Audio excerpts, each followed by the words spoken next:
পিরোজপুরের নেসারাবাদ গ্রামের নাম বিন্না। অজপাড়া গায়ে হলেও এই গ্রাম সারা দেশে পরিচিত ক্রিকেট ব্যাটের গ্রাম হিসেবে। সস্তা, টেকসই ও আধুনিক ডিজাইনের জন্য বিন্নার ব্যাটের সুনাম রয়েছে দেশ জুড়ে। বলদেয়া ইউনিয়নের ছবির মতো এই এলাকায় রয়েছে প্রায় ৩,০০০ ব্যাট তৈরির কারখানা। দেশের শিশু কিশোরদের ক্রিকেট খেলার হাতেখড়ির ব্যাটগুলোর বড় অংশই যায় এখান থেকে। আমরা, কদম, ডুমুর ও ছাতিম গাছ সহ আরও কয়েকটি গাছ দিয়ে তৈরি হয় ক্রিকেট ব্যাট। প্রতি বছর ব্যাট বানানোর মৌসুম চলে কার্তিক থেকে জ্যৈষ্ঠ মাস পর্যন্ত। ২০০ থেকে ২৫০ টাকা কেজিতে কিনতে হয় এক একটি গাছ। স্বল্প মূল্যের কাঠ দিয়ে ব্যাট তৈরির মূল কাজটি পুরুষরা করলেও রং ও স্টিকার লাগানোর কাজ করেন নারীরা। ২০ থেকে ২৫ দিন লাগে একটি ব্যাট তৈরি করতে। এরপর ঢাকা সহ দেশের বিভিন্ন স্থানে পাইকারি ক্রেতাদের কাছে বিক্রি হয়। আকার অনুযায়ী দাম পড়ে ৩০ থেকে ৩৫০ টাকায়। এক একটি কারখানা প্রতি মৌসুমে আয় করে ২০ লাখ থেকে ২৫ লাখ টাকা।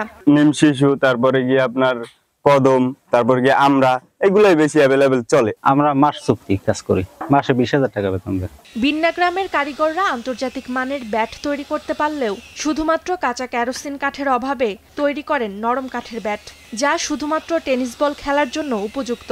ফলে আমাদের দেশ যেমন বঞ্চিত হচ্ছে রপ্তানি আয় থেকে, তেমন বঞ্চিত হচ্ছে সুনাম থেকেও। বিশ্বসেরা ক্রিকেট ব্যাট তৈরিতে বদ্ধপরিকর এখানকার কারিগররা। তাই কাঁচা কেরোসিন কাঠ আমদানি করতে সরকারি উদ্যোগ নিশ্চিত করা গেলে এখানকার কারিগররা তৈরি করতে পারবেন বিশ্বমানের ব্যাট। প্রত্যক্ষ এবং পরোক্ষভাবে এই কারখানায় প্রায় ১০,০০০ লোকের কর্মসংস্থান রয়েছে।